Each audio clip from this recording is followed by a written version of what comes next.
So, attempts to unseat Nigeria's president-elect Bola Tinubu by the two main opposition parties, the PDP and Labour, have now advanced to the courts. So, arguably, the leadership tussle is back to what it was during the election, a three-horse race. On one side, the president-elect, his APC party, the Electoral Commission, INEC. On the other hand, the main opposition party, the PDP, and its candidate, Atiku Abubakar, who came second.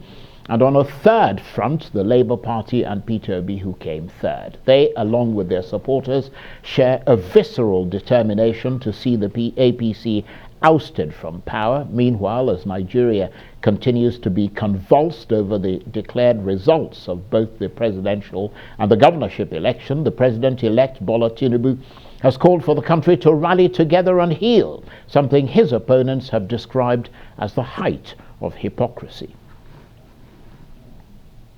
And one of the most prominent of those opponents is the main opposition People's Democratic Party and its presidential candidate Atiku Abubakar.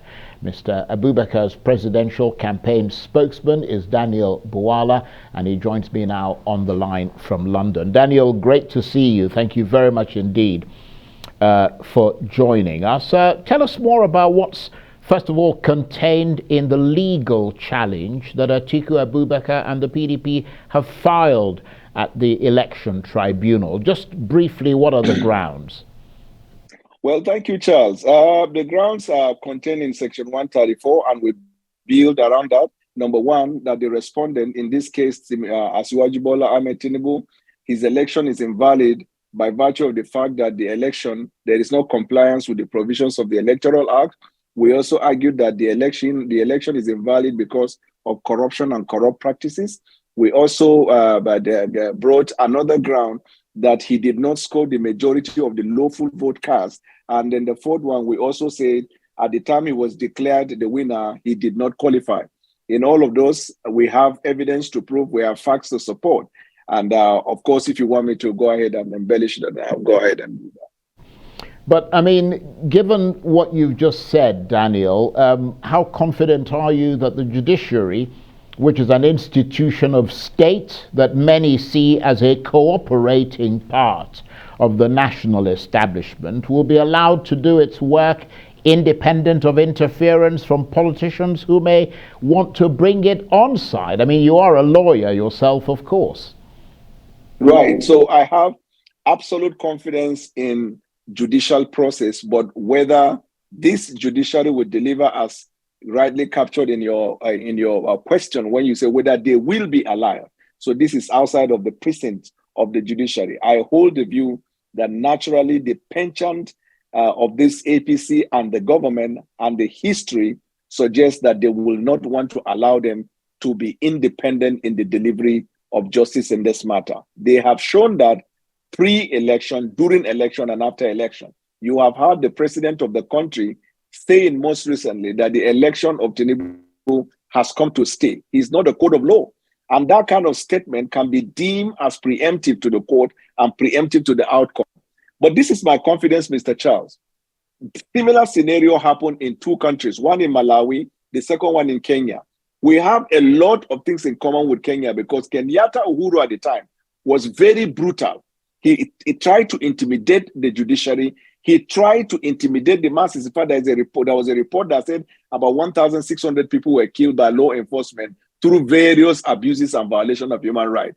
But at the end of the day, the Supreme Court of Kenya stood their ground and delivered because of this one thing, that there was a global eye on the judiciary in Kenya.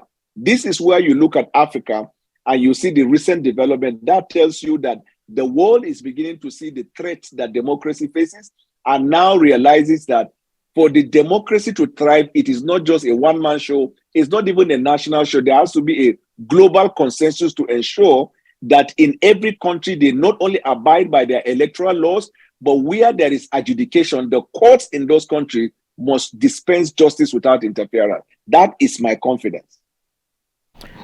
Well, it's interesting that you say that, Daniel, because, I mean, the world was looking at Nigeria before and during the elections, and all the promises that were made that this time propriety would reign supreme, but it clearly didn't, certainly not from the point of view of the PDP and the opposition parties, and there is no historical evidence or precedence to suggest that Nigeria's judiciary is an activist institution, is there? I mean, certainly not on the level of the Supreme Court.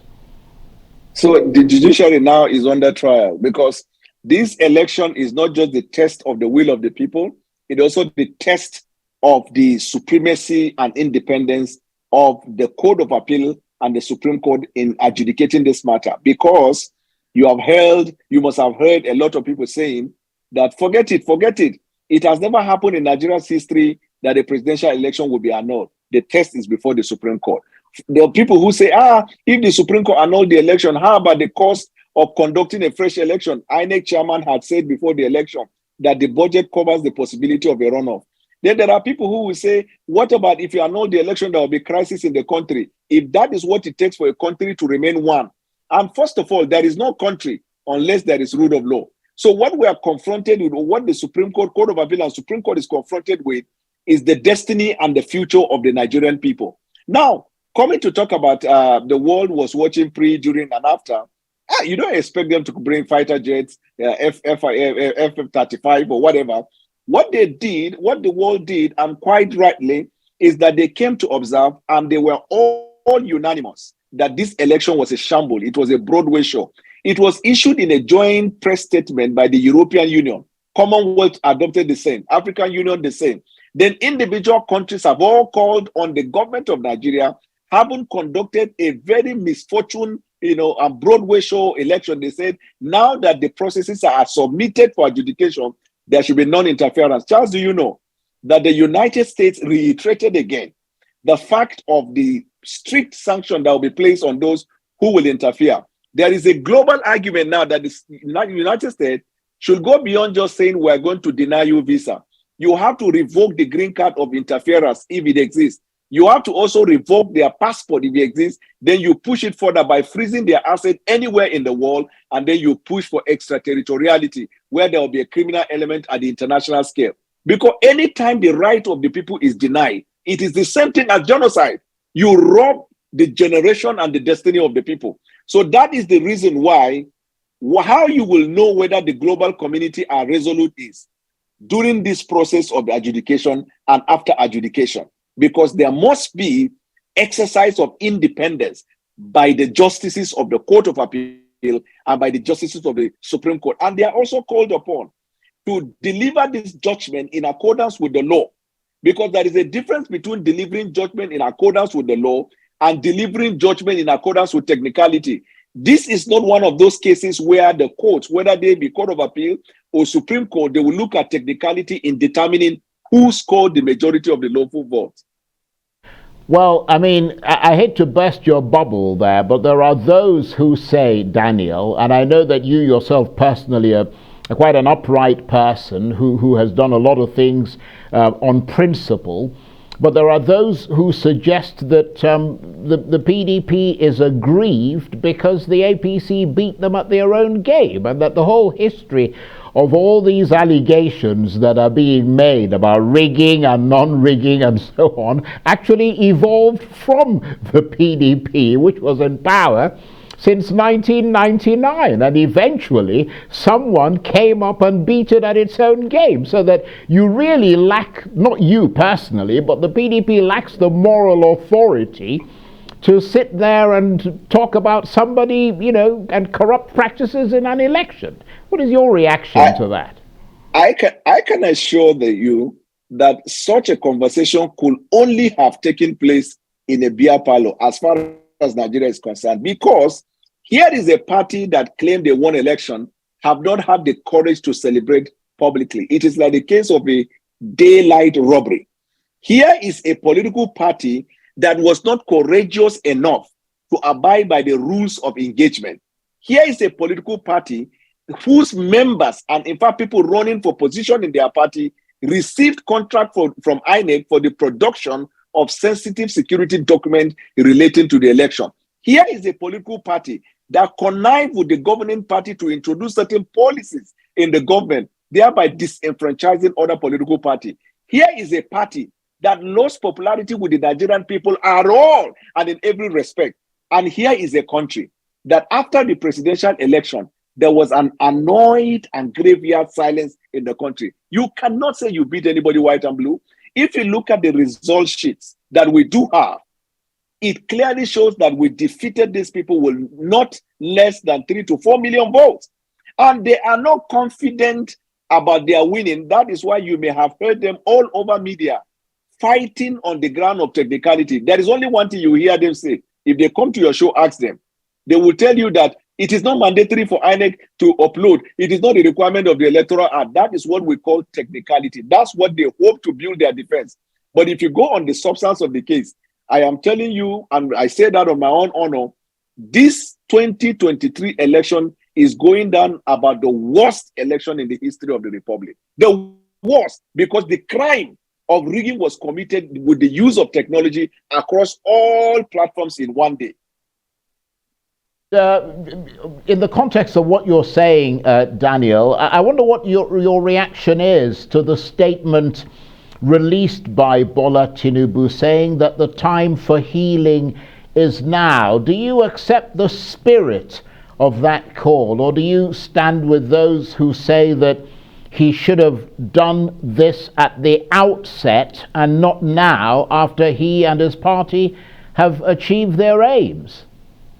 I was one of the first person, if not the first, to say that, because you recall even the most recent racial verbal altercation between the Igbos and the Yorubas in Lagos. He never said anything. He never said when there is a threat of existential threat to the Igbos in Lagos, he never said anything. And he governed in Lagos until after the election. Now they need, it's just like a case of armed robbers. When they go and steal, they need peace to be able to spend the money. How can you go to the shopping mall and supermarket in the midst of war? You need everybody to be quiet so you can spend the proceeds of that crime. This is an electoral crime. He was the first person to say in London that you need to grab it, you need to snatch it, you need to run with it. It is not served like an a la carte. After he said that, they inaugurated what they call battalions. They call Asuwaju Army. You saw how people were maimed all over the country. During this election, you saw violence in Lagos of a nature we have never seen. So they introduced the violence, intimidated everybody, used law enforcement, grabbed the election, and now they are saying everybody be at peace. At a time when, in fact, there is no political party that has joined issues with them regarding that. So to me, that statement is hypocritical because it is only coming after the fact and not before the fact. But it is better late than never.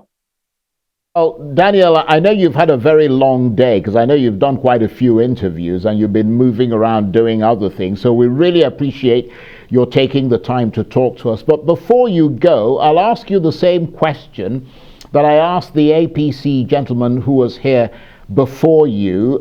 Would you, your candidate, the PDP, be prepared to live with defeat if the courts find against the victory of Atiku Abubakar? Because, I mean, your conviction that you are in the right is quite, strong and almost overwhelming. Yeah, so this is how the nation is built on democracy and the rule of law. That one, you submit yourself to the jurisdiction of the court and make your case. But when you do that, you have to be watchful to be sure that justice is dispensed in accordance with the law and there is non-interference. You have to know that the balance of convenience is on our part. The proof of probability or the burden of proof that there is non-interference is not just on the court, but also the government, because judicial officers are appointed by the executive who are members of the party and whose leader said that this election has come to stay. So it's up to them.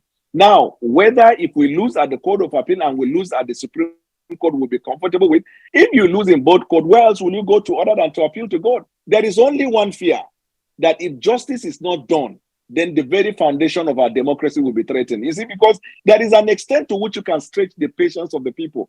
For the first time in Nigeria's history, PDP and Labour and many other political parties showed what they call statesmanship.